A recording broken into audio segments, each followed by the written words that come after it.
Hi everyone. तो finally इस class से स्टार्ट करने जा रहे हैं complete previous year question paper, जिसमें से आरआरबी एनटीपीसी में जितने भी क्वेश्चन पेपर पूछे गए हैं अभी तक, उस हर एक क्वेश्चन पेपर को यहाँ पे डिस्कस करने वाले हैं। देखो, इसको हम लोगों ने जो टारगेट किए हैं वो सब्जेक्ट वाइज टारगेट किए हैं। जैसे कि जो है कि प्रीवियस ईयर क्वेश्चन पेपर जो सीरीज है, पहला सीरीज है, तो इसमें से जितना भी हिस्ट्री से रिलेटेड जो इंपॉर्टेंट क्वेश्चन है जो कि प्रीवियस ईयर क्वेश्चन पूछे गए हैं, ठीक है, प्रीवियस ईयर में पूछे गए हैं, उसको कवर करने वाले हैं। तो इसी तरीके के previous year question paper series second आएगा, थर्ड आएगा, उसमें जो है कंप्लीट सब्जेक्ट वाइज जो है हम लोग प्रीवियस ईयर क्वेश्चन पेपर को डिकोड करने वाले हैं, डिटेल के साथ उसका सॉल्यूशंस भी देखेंगे और किस तरीके से जो है क्वेश्चन पूछे जा रहे हैं, स्पेशली आरआरबी एनटीपीसी में वो समझ आ जाएगा यहाँ से। ठीक है, तो जिसका भी एग्जाम जो है 2026 में है या फिर 26 के एग्जाम का प्रिपरेशन कर रहे हो रेलवे के लिए, चाहे वो ग्रुप डी हो, चाहे एएलपी हो, चाहे जो है टेक्नीशियन हो, हर एक फील्ड में बहुत ज़्यादा ये इंपॉर्टेंट रोल प्ले करने वाले हैं, क्योंकि इसी तरीके के जो है एक्चुअल में क्वेश्चन पूछे जाते हैं। और स्पेशली जो एक इस प्रीवियस ईयर क्वेश्चन पेपर का एक मेन फीचर ये है कि इसको जो है सब्जेक्ट वाइज कवर करेंगे। ठीक है, हिस्ट्री हो गया, पॉलिटी हो गया, जियोग्राफी हो गया, इस तरीके से, ताकि अच्छे तरीके से बेटर अंडरस्टैंडिंग हो जाएगा। और देखो यहाँ पे तो लिखा नहीं है, लेकिन जब क्वेश्चंस को देखोगे ना तो क्वेश्चन एक सीरीज में चलेगा, मतलब चैप्टर वाइज क्वेश्चन यहाँ पे रनिंग होगा। जैसे सबसे पहले प्री हिस्ट्री का आएगा, फिर जो है इंडस वैली सिविलाइजेशन आएगा, उसके बाद वेदिक एज आएंगे, इससे एक कॉन्सेप्ट बिल्ड हो जाएगा। तो पूरा ये सीरीज होगा जिसमें से सब्जेक्ट वाइज भी डिकोड होगा, सब्जेक्ट वाइज के साथ ही साथ चैप्टर वाइज भी डिकोड होने वाले हैं। तो डेली जो है ये क्लास कंडक्ट होगा 7 PM को, डेली ये जो क्लास जो है अपलोड भी हो जाएगा 7 PM को। ठीक है, तो स्टार्ट करते हैं विद द फर्स्ट क्वेश्चन के साथ, पहला जीके सीरीज के साथ, जिसमें से पहला क्वेश्चन ये रहा। पहला क्वेश्चन है which of the following is not included in 3 main period of stone age, है ना, इनमें से कौन सा जो पाषाण युग जो है के 3 प्रमुख कालों के अंतर्गत नहीं आता है। अब जब हम लोग हिस्ट्री को कवर करते हैं, जब स्टोन एज कवर करते हैं, तो इसको 3 पार्ट में डिवाइड करते हैं। ठीक है, जो स्टोन एज होते हैं तो ये स्टोन एज को जो है 3 पार्ट में डिवाइड करते हैं। पहला पार्ट को बोलते हैं पेलोलिथिक साइड, जिसे बोले जाते हैं पुराना पाषाण काल। उसके बाद आता है मेजोलिथिक साइड। ठीक है, मेजोलिथिक साइड इसे बोले जाते हैं मध्य पाषाण काल। उसके बाद जो आता है उसको बोलते हैं नियोलिथिक साइड। ठीक है, जिसको बोलते हैं नवपाषाण काल। तो यहाँ से क्लियरली जब हम लोग स्टोन एज के बारे में जब डिस्कस करते हैं तो स्टोन एज को जो है स्पेशली 3 कैटेगरी में ही डिवाइड करते हैं। पहला को बोले जाते हैं पेलोलिथिक, सेकेंड को बोलते हैं मेजोलिथिक और थर्ड को बोले जाते हैं नियोलिथिक। और ध्यान रखना, इस जब पेलोलिथिक से मेजोलिथिक, मेजोलिथिक से नियोलिथिक जाएगा तो जो स्टोन होंगे, जो स्टोन मतलब जो पत्थर होंगे, तो पत्थर का जो आकार हो गया, पत्थर का जो पॉलिश हो गया, पत्थर का जो साइनेस हो गया, वो धीरे धीरे बढ़ते चले जाएंगे। जैसे कि पेलोलिथिक में जो पत्थर का यूज कर रहे थे वो बहुत बड़े बड़े पत्थर का यूज करते थे, मेजोलिथिक में थोड़ा छोटे हो गए, फिर नियोलिथिक में आए तो और एकदम ज्यादा छोटे हो गए। तो इस तरीके से जो है पूरे यहाँ पे फिनोमेना चले हैं। और कुछ इंपॉर्टेंट पॉइंट याद रखना कि जो नियोलिथिक है ना, तो नियोलिथिक में एग्रीकल्चर प्रैक्टिस करना स्टार्ट कर दिए गए थे।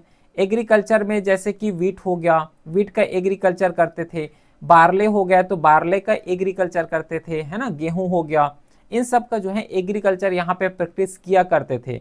और जो एनिमल का डोमेस्टिकेशन करना स्टार्ट किए गए थे वो इसी पीरियड में स्टार्ट किए गए थे।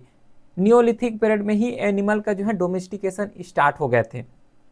तो इसमें से देख लो कि कौन सा पीरियड जो है जो स्टोन एज है। अब यहाँ पे 3 पार्ट में डिवाइड किए हैं, तो इसका आंसर कौन सा होगा?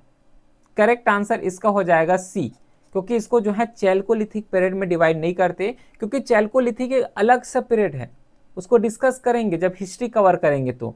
लेकिन स्पेशली जब स्टोन एज को डिविजन का बात आता है तो इसको पूरा पाषाण काल, नवपाषाण काल और मध्य पाषाण काल में डिवाइड करते हैं। ये जो ताम्र पाषाण काल है ना, तो ताम्र पाषाण काल जो चैल्कोलिथिक है, तो इसमें जो है डिवीजन नहीं करते।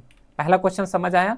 चलो, अब थोड़ा सा जो है वीडियो को पॉज करना और अपने लेवल में प्रैक्टिस करना। जितना ज़्यादा अपने से कवर करोगे उतना ज़्यादा यहाँ पे बेस्ट होगा।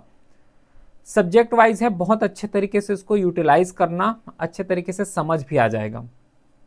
चलो, ये सेकेंड क्वेश्चन है, when were the Bhimbetka cave discover, जो भीमबेटका केव, और ये जो भीमबेटका है ना, एक्चुअली इसको जो है 2003 में यूनेस्को का वर्ल्ड हेरिटेज साइट भी इसको डिक्लेयर किए गए हैं, 2003 में किए हैं। डेट को भी यहाँ पे याद रखना, क्योंकि डेट के बेस में भी क्वेश्चन कई बार पूछ लिए जाते हैं।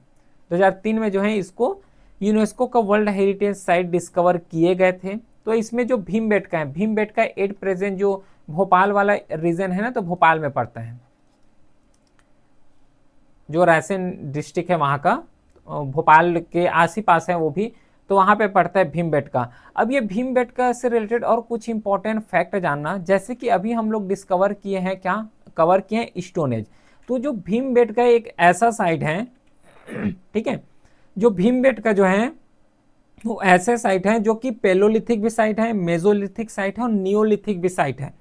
तीनों साइट में यहाँ पे कवर होते हैं। पुराना पाषाण काल भी है, नवपाषाण काल भी है और मध्य पाषाण काल भी है। कौन? भीमबेटका। तीनों एज में रहे हैं और यहाँ पे तीनों एज में रहे हैं, ठीक है, स्टोन एज में। और एक चीज और यहाँ पे ध्यान रखना कि जो पेलोलिथिक साइट है ना, तो ये पेलोलिथिक साइट में ऑलमोस्ट 99 जो है 99% जितना भी ह्यूमन का एक्शन रहे हैं, मानव का जो ओरिजिन रहे हैं, वो पूरा पेलोलिथिक साइड में हुए हैं। 99% जो मानव का ओरिजिन हुए हैं वो पेलोलिथिक साइड में ही हुए हैं। तो भीमबेटका स्टोन एज साइट है और यहीं पे जो है जैसे कि किसी को हंटिंग कर रहे हैं, डिफरेंट जो फिगर्स जो देखने को मिला है वो भीमबेटका साइट में ही देखने को मिला है। तो इसे जो है डिस्कवर किए गए थे 1957 से 1958, वही के आसपास जो है 57-58 में जो है इसको डिस्कवर किए गए थे, ठीक है। Third question, what are the rock shelter of Bhimbetka famous for. अभी जैसे कि डिस्कस किए थे कि जो भीमबेटका का जो शैलाश्रय है, ठीक है, तो निम्नलिखित में से किसके लिए जो है प्रसिद्ध है, किसके लिए जाने जाते हैं भीमबेटका? बताओ तो किसके लिए जाने जाते हैं? थोड़ा सा पॉज कर लेना है ना। बाकी देखो, पहला ऑप्शन यहाँ पे दिए गए हैं कि भीमबेटका के रेस्पेक्ट में कि for the sign of painting done during, देखो भीमबेटका का टाइम पीरियड जो है बहुत पुराना रहे हैं, मौर्यन तो बहुत लंबे समय बाद आए। भीमबेटका जैसे कि स्टोन एज है, स्टोन एज के बाद इंडस वैली सिविलाइजेशन आएगा रफली 1500 में, फिर उसके बाद वैदिक एज आएगा रफली 500 BCE में जो है वैदिक एज आएगा, वैदिक एज के बाद महाजनपद आएगा, महाजनपद के बाद यहाँ पे मौर्यन डायनेस्टी आएगा। तो भीमबेटका तो बहुत ही पुराना पीरियड है एज कंपेयर टू मौर्यन। पहला ऑप्शन से यहाँ पे गलत हो गया। सेकेंड है कि for the sign of Mughal sculpture, देखो मुगल स्क्रप्चर का बात किए हैं, तो मुगल स्क्रप्चर के बारे में ये तो पहले से बात की जो भीमबेटका उसको पता ही नहीं थे, ठीक है, तो सेकेंड ऑप्शन भी गलत हो गया। थर्ड ऑप्शन है कि for the sign of early Dravidian, देखो भीमबेटका का जब टाइम फ्रेम देखोगे ना, ये टाइम फ्रेम था स्टोन एज का। अब ये स्टोन एज में के लोग को अगर देखोगे तो न तो वो लोग को लिखने आते थे, न वो लोग जो है कोई भाषा को समझ पाते थे। तो कैसे हम लोग ऐसे बोल सकते हैं कि यहाँ पे कोई द्राविडियन पीरियड है या फिर कोई भाषा का यूज करते रहे होंगे, ठीक है, तो ये ऑप्शन भी गलत है, सी ऑप्शन। डी ऑप्शन है कि the earliest sign of human life on Indian subcontinent यहाँ पे देखने को मिले हैं। भारतीय उपमहाद्वीप जो है वहां पे मानव जीवन के जो प्राचीनतम जो चिन्ह हैं, क्योंकि जब भीमबेटका को डिस्कवर करोगे तो वहां पे रेड कलर में हो गया, तो रेड कलर में किसी को एनिमल को हंटिंग करते हुए दिखाई दे रहे हैं, किसी में जो है पेंटिंग्स किए हुए दिखाई दे रहे हैं, किसी में फिश का पेंटिंग किए हुए दिखाई दे रहे हैं, कहीं पे हंटिंग गैदर कर रहे हैं तो उसका फिगर यहाँ पे बना दे रहे हैं। तो ये सब जो चिन्ह हैं ये यही डिनोट करते हैं, क्योंकि खुद सोचो कि अगर वहाँ के टाइम फ्रेम में जो है वो लोग पेंटिंग बनाए हैं, पेंटिंग इस तरीके के बनाए हैं कि किसी एनिमल को हंट कर रहे हैं, तो हम लोग अभी जब उसको कवर करेंगे तो ऐसा एज्यूम करेंगे, क्या एज्यूम करेंगे कि शायद वो लोग जो हैं हंटिंग गैदरिंग करते रहे होंगे। जब वो लोग हंटिंग गैदरिंग करते रहे होंगे तभी तो उस फिगर को वहाँ पे बनाए हैं। फिश को जो है कैच करके खाते रहते होंगे तो उसका फिगर वहाँ पे डिपिक्ट हुआ है, तो इससे वही पता चला है कि वो लोग जो है फिश को खाते थे, है ना, हंटिंग करते थे, तो फिश को भी एज अ हंटिंग के तौर पे करते रहे होंगे। इसलिए जो है डी ऑप्शन बिल्कुल करेक्ट है। फोर्थ देखो, जो स्टोन एज है तो where are stone age rock painting found in, stone age का जो रॉक पेंटिंग कहाँ पे हमें देखने को मिला है, भारत में जो पाषाण कालीन शिला चित्रकारी है वो कहाँ पाए जाते हैं? पहला ऑप्शन बोले गए हैं नालंदा, सही है क्या पहला ऑप्शन? बताओ तो। पहला ऑप्शन जो यहाँ पे दिए गए हैं एक्चुअल में नालंदा के बारे में बताए हैं। देखो नालंदा जो है यूनिवर्सिटी के लिए फेमस जाने जाते हैं, और ये नालंदा का जब टाइम फ्रेम देखोगे तो ये अप्रोक्सीमेटली जो मौर्यन डायनेस्टी है ना, तो मौर्यन डायनेस्टी में बनाए गए थे। तो पहला ऑप्शन तो गलत हो गया। सेकेंड है भीमबेटका, और भीमबेटका जो है करेक्ट आंसर होगा इसका, क्योंकि जो स्टोन एज बात किए हैं, और स्पेशली जो भीमबेटका है ये स्टोन एज से ही रिलेट करते हैं, जो मध्य पाषाण काल फिर नव पाषाण काल है ना, इस टाइम फ्रेम का यहाँ जो है डिनोट करते हैं भीमबेटका, इसलिए बी ऑप्शन इसमें करेक्ट होगा। बाघ के हो गया, एलिफेंटा के हो गए, ये थोड़ा सा यहाँ पे एडवांस वाले साइड में आ जाते हैं, तो इसमें जो फोर्थ का करेक्ट आंसर होगा वो बी हो जाएगा।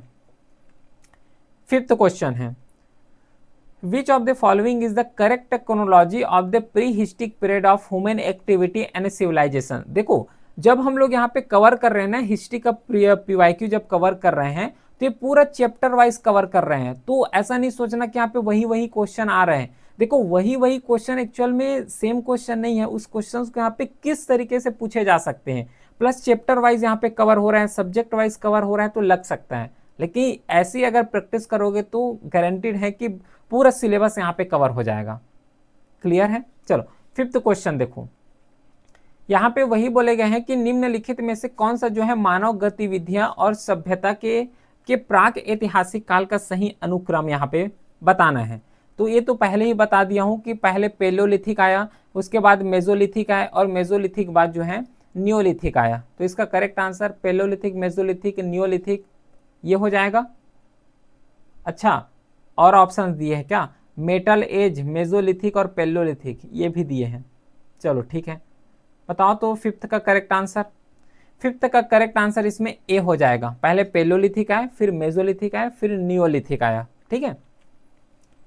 Six question, during the time of Indus valley civilizations where were shells obtain from for craft productions, है ना। सिंधु घाटी सभ्यता के समय में शिल्प निर्माण के लिए सिप कहाँ से प्राप्त किए जाते थे, सिप कहाँ से प्राप्त किए जाते थे, सेल जो है वो कहाँ से लाते थे।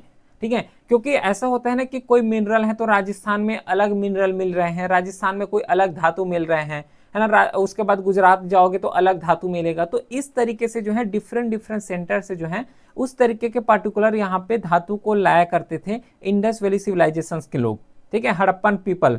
तो यहाँ पे जो सिप है वो कहाँ पे मिलेगा बताओ तो, सिक्स का आंसर। यहां से ना एक क्लू ले सकते हो। क्या क्लू लोगे, देखो यहाँ पे सेल बोले गए हैं, मतलब बात किसका कर रहे हैं हम लोग, शिप का बात कर रहे हैं। और शिप कहाँ पे मिलेगा, लोकेशंस कहाँ पे रहेगा, जो कोस्टल एरिया है, जो समुद्र के किनारे है ना, उस एरिया में जो है हमें शिप देखने को मिलेगा। अब ये बताओ कि जयपुर जो है ये समुद्र के किनारे में है, नहीं है। सारतुगई, सारतुगई समुद्र के किनारे में है क्या, नहीं है, सारतुगई भी समुद्र के किनारे में नहीं है। नागेश्वर, नागेश्वर जो है समुद्र के किनारे में बसा हुआ है, और स्पेशली जो शिप प्राप्त किए जाते थे इंडस वैली सिविलाइजेशन या फिर हड़प्पन के लोग, वो नागेश्वर से ही लाया करते थे। तो सी जो है इसका करेक्ट आंसर हो जाएगा। Seventh, which of the following site of Indus valley civilization जो कि पंजाब में लोकेटेड है, बताओ तो पंजाब में कौन सा लोकेटेड है, कौन सा साइट यहाँ पे जो है पंजाब में लोकेटेड है।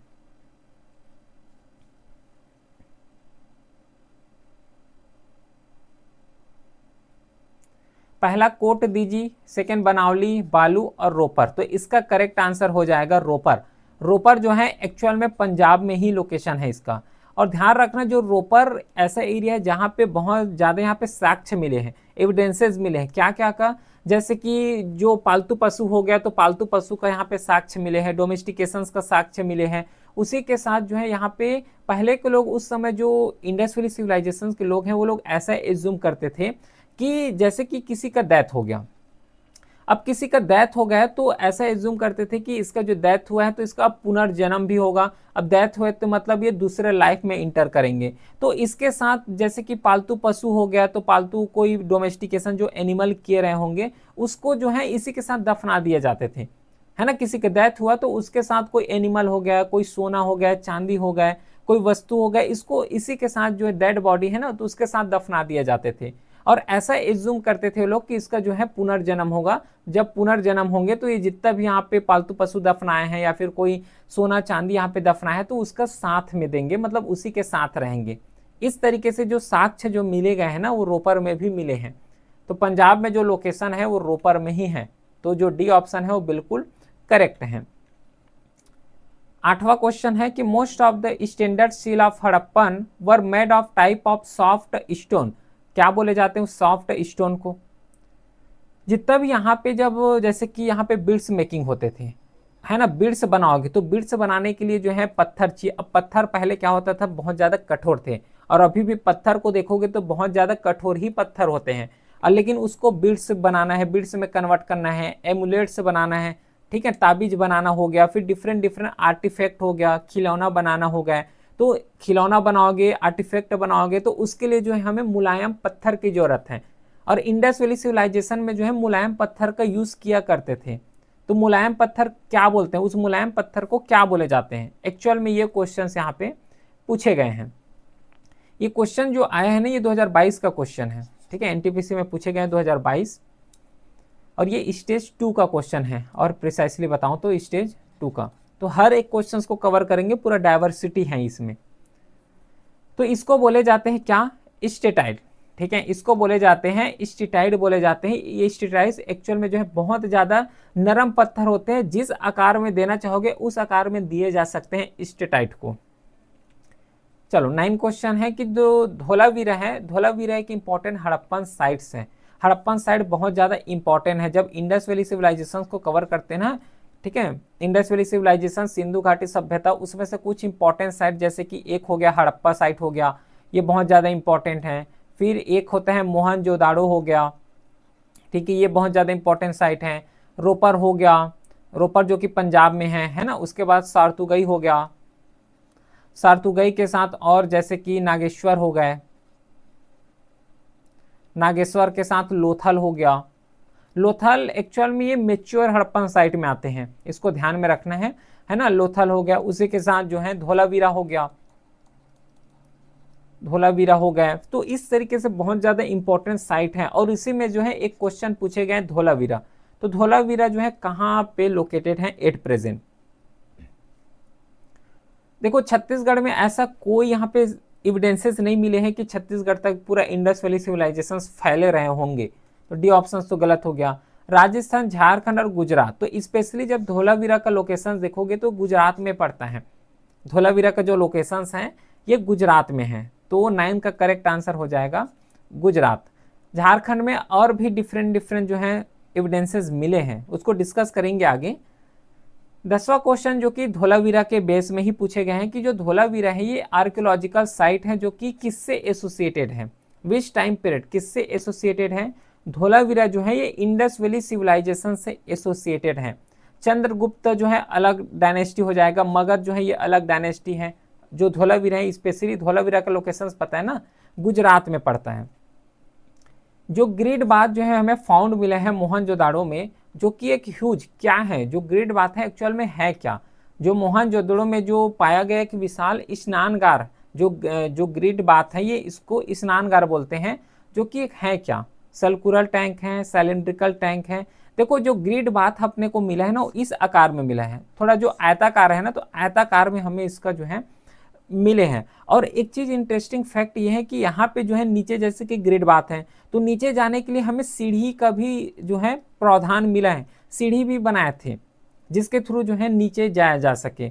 और कई लोग इसको ऐसा भी एज्यूम करते हैं कि जो ग्रिड बाथ है, जो स्नान घाट है, ये सेक्रेट है, इसमें जो है नहाने से जो है पाप धुल जाते हैं, या फिर ऐसा मनोरंजन के तौर पे कई आर्कियोलॉजिकल भी बोलते हैं कि इसको जो है नॉर्मली मनोरंजन के तौर पे बनाए थे। कई बोलते हैं कि कई आर्कियोलॉजी ऐसे बोलते हैं कि इसको जो है सेक्रेट के तरीके से जो है पूजा करते थे इस तरीके से। तो 11 का जो है करेक्ट आंसर क्या होगा बताना है इसको। इसका करेक्ट आंसर हो जाएगा डी, और इसको पहले ही बता चुका था कि ये रेक्टेंगुलर टैंक है, कि आयताकार टैंक है, ठीक है, इसको आयताकार बोलते हैं। 12 क्वेश्चन है कि around the year 1920-21 on the bank of the which river was the city of Harappa found during execution. वर्ष 1920-21 में आसपास किस नदी के किनारे खुदाई के दौरान हड़प्पा शहर मिला। एक्चुअली यहाँ पे क्वेश्चन पूछे गए हैं कि जो हड़प्पा है वो कौन से नदी में बसे हैं, बस क्वेश्चंस को बल्कि यहाँ पे घुमाए गए हैं, लेकिन इसका जो मेन क्रक्स है कि जो हड़प्पा है वो हड़प्पा कौन से नदी में बसे हुए हैं। जैसे कि मोहनजोदड़ो आता है तो मोहनजोदड़ो जैसे कि सिंधु नदी में बसा हुआ है, ठीक है, वैसे ही यहाँ पे जो है हड़प्पा कौन से नदी में बसा हुआ है, यही क्वेश्चन है। बताओ तो कौन सा नदी में है, झेलम, ब्यास, चेनाब और रवि। तो इसका करेक्ट आंसर हो जाएगा रवि। रवि रिवर में जो है हड़प्पा सिटी पूरा डेवलप हुआ है। जैसे कि मोहनजोदड़ो जो है वो सिंधु रिवर में बसा हुआ है, इंडस रिवर में है। सेम उसी तरीके के जो हड़प्पन है, तो हड़प्पन जो है वो रवि रिवर में लोकेटेड है। अच्छा, एक चीज और यहाँ पे समझ लो कि जो हड़प्पन साइट है ना, मोस्टली जो हड़प्पन साइट को देखोगे, जैसे इंडिया का अगर लोकेशन बनाया जाए तो ये वाला एरिया में पूरा फैला हुआ है। बस मोस्टली जो हड़प्पन साइट है वो इसी एरिया में ही देखने को मिलेगा। क्लियर है? तो इसको थोड़ा सा लोकेशन याद रखना। जैसे कि कुछ जो पाकिस्तान है तो पाकिस्तान एरिया में भी हमें जो है लोकेशन देखने को मिलता है, इंडिया में तो लोकेशन है ही है। 13 क्वेश्चन है कि which city of Indus valley civilization, literally इसका मतलब होता है माउंड ऑफ द डेड, ठीक है, मृतकों का टीला जिसे बोले जाते हैं, ये बोले जाते हैं मोहनजोदाड़ो को, ठीक है। इसका जो करेक्ट आंसर हो जाएगा वो 13 हो जाएगा। इसको जो है खोज किए। अच्छा, इसमें ध्यान रखना कि जो इंडस वैली सिविलाइजेशन है इसको बोले जाते हैं माउंड ऑफ द डेड, ये तो बोले जाते हैं, और इसको जो है डिस्कवर किए गए थे रखलदास बनर्जी के द्वारा, इसको याद रखना, ठीक है। बनर्जी के द्वारा जो है इसको डिस्कवर किए गए थे 1922 में। और जैसे कि यहाँ पे एक था, हाँ, हड़प्पा को डिस्कवर किए गए थे 1921 में, और जो मोहनजोदड़ो है इसको डिस्कवर किए गए थे 1922 में बाय द रखलदास बनर्जी के द्वारा। तो जो मृतकों का टीला जिसे बोले जाते हैं वो मोहनजोदड़ो को ही बोले जाते हैं। 14 क्वेश्चन है, what is the meaning of the Mohenjodaro. अब ये तो वही है, मृतकों का टीला बोले जाते हैं। वेयर इज मोहनजोदड़ो लोकेटेड, कहाँ पे लोकेटेड है, अभी बताया हूँ, है ना। रिवर को बताया हूँ कि ये जो है इंडस रिवर में है, सिंधु रिवर के बीच में बसा हुआ है, सिंधु रिवर के जो किनारे हैं वहां पे बसा हुआ है। अब यहाँ पे पूछे कि एक्चुअल में एट प्रेजेंट इसका लोकेशंस कहाँ है। 15 का करेक्ट आंसर बताओ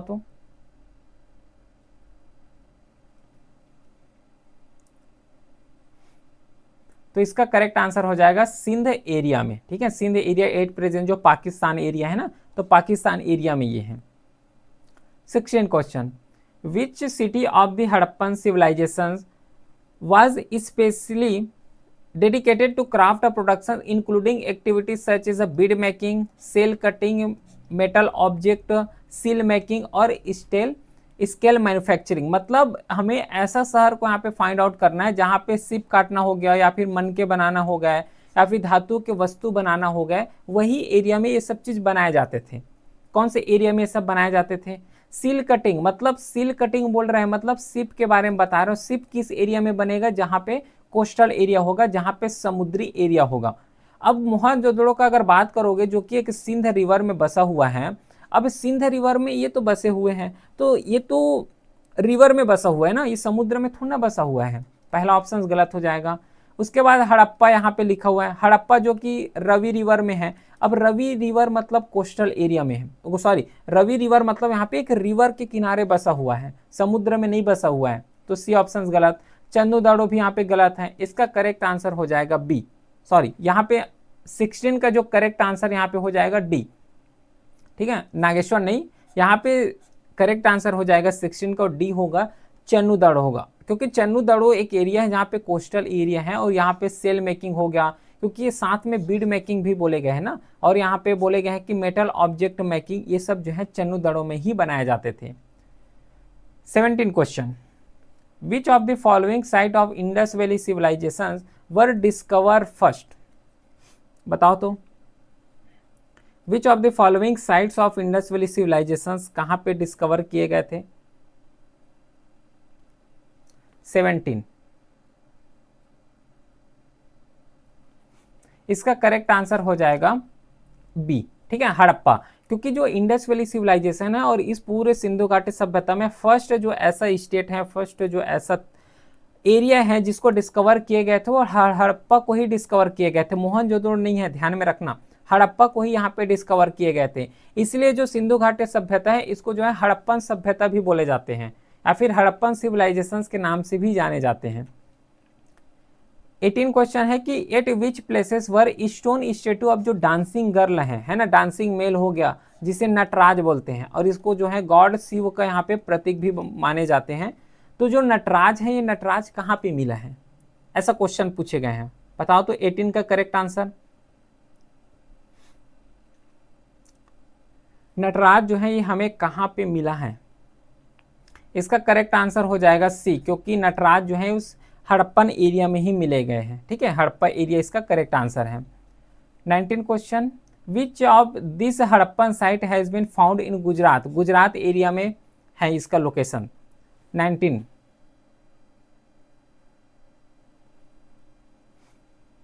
कौन सा, यहाँ पे जैसे कि बालाथल हो गया, उसके बाद खंडिया हो गया, मांडा हो गया, उसके बाद धोलावीरा है, तो इसका करेक्ट आंसर हो जाएगा धोलावीरा, क्योंकि जो हड़प्पन साइट है तो इस हड़प्पन साइट जो है स्पेशली जो गुजरात एरिया में मिलता है वो धोलावीरा है, क्योंकि धोलावीरा का लोकेशन गुजरात में ही है।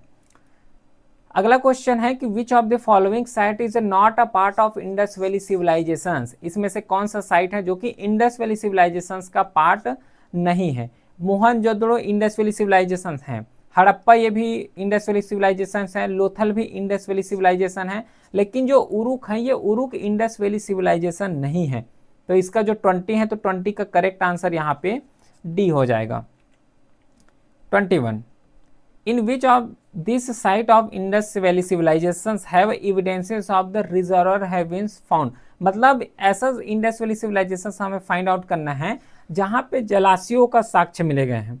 ठीक है, जहाँ पे जो जलाशय है तो जलाशय का हमें साक्ष्य मिले गए हैं।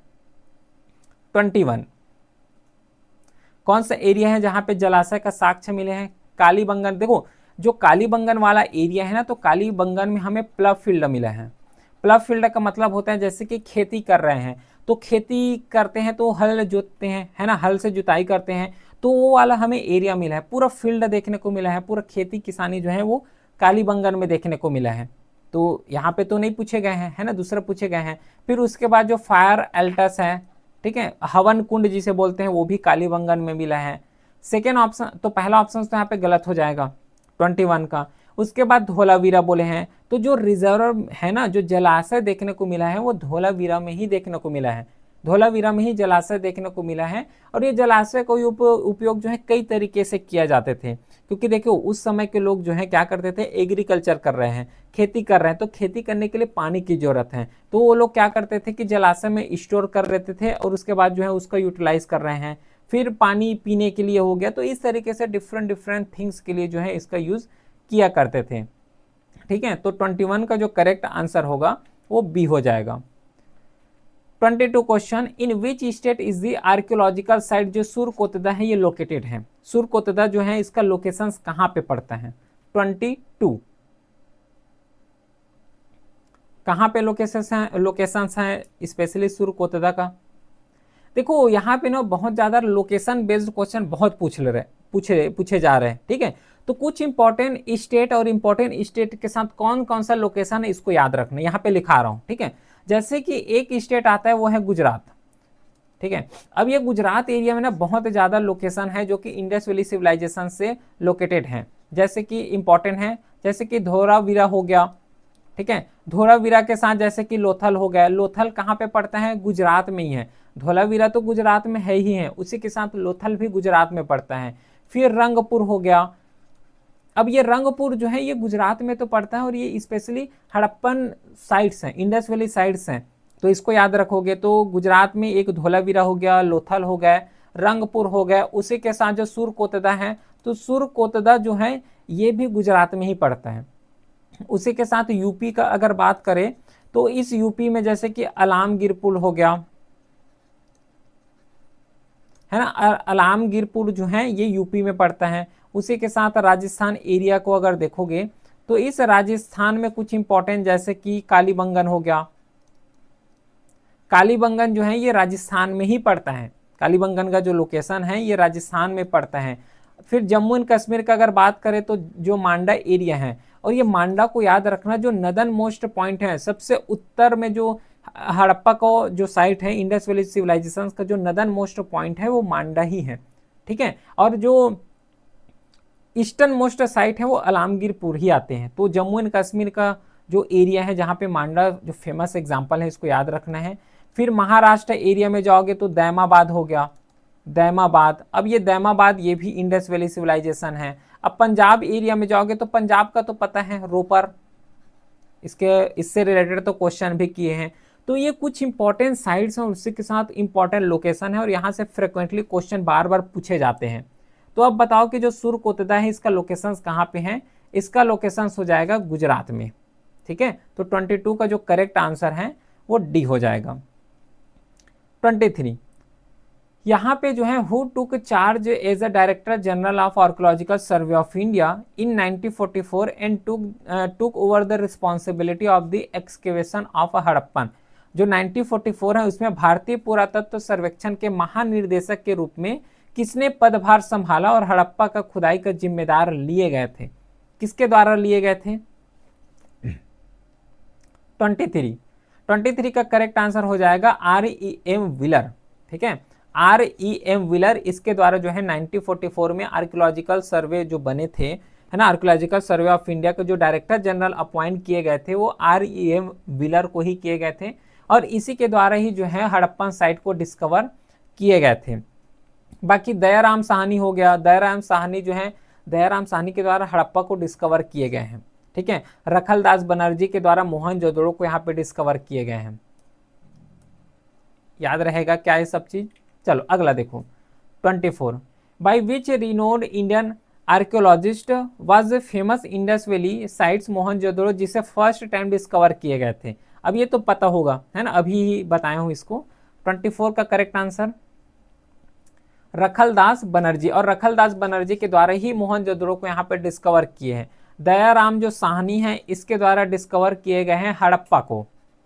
बार बार बता रहा हूँ, याद रखने इसको, बहुत इंपॉर्टेंट क्वेश्चन है, बार बार आते हैं यहाँ से। जो दयाराम साहनी इसके द्वारा हड़प्पा को डिस्कवर किए हैं, और जो बनर्जी हैं RD बनर्जी इसके द्वारा मोहनजोदड़ो को डिस्कवर किए गए हैं। 25 question the Harappan civilization develop around 2500 BC के अराउंड यहाँ डेवलप हुए थे। What do we call this area today? मतलब एक्चुअल में ये पूछे गए हैं कि जो हड़प्पन सिविलाइजेशन जो पूरा फैले हुए हैं, जो सिंधु घाटी सभ्यता पूरा फैले हुए हैं, वो कहाँ कहाँ पे लोकेटेड हैं। और इसका अगर ध्यान में रखोगे तो इसका क्वेश्चंस को पहले ही बता चुका हूँ। जो मैप बनाया था ना वो कौन कौन सा एरिया है और बोल के भी बताया को इंडिया और पाकिस्तान एरिया में ही फैले हुए हैं। तो 25 का जो करेक्ट आंसर होगा वो कौन सा हो जाएगा? बी हो जाएगा, वेस्टर्न इंडिया और पाकिस्तान। समझ पा रहे हो क्वेश्चन को? चलो तो आज के लिए इतना ही। जीके PYQ सीरीज में पहला जो सीरीज रहे हैं उसको फाइनली यहाँ पे डन किए हैं। डेली जो है 7 PM में जो क्लासेस अपलोड हो जाएगा तो उसको जो है एक बार कवर कर लेना। पूरा ये स्टैटिक है, ठीक है, और ये टॉपिक वाइज कवर करेंगे इसको। क्लियर है? तो फिर मिलते हैं हम नेक्स्ट क्लास में। तब तक के लिए thank you, have a great day.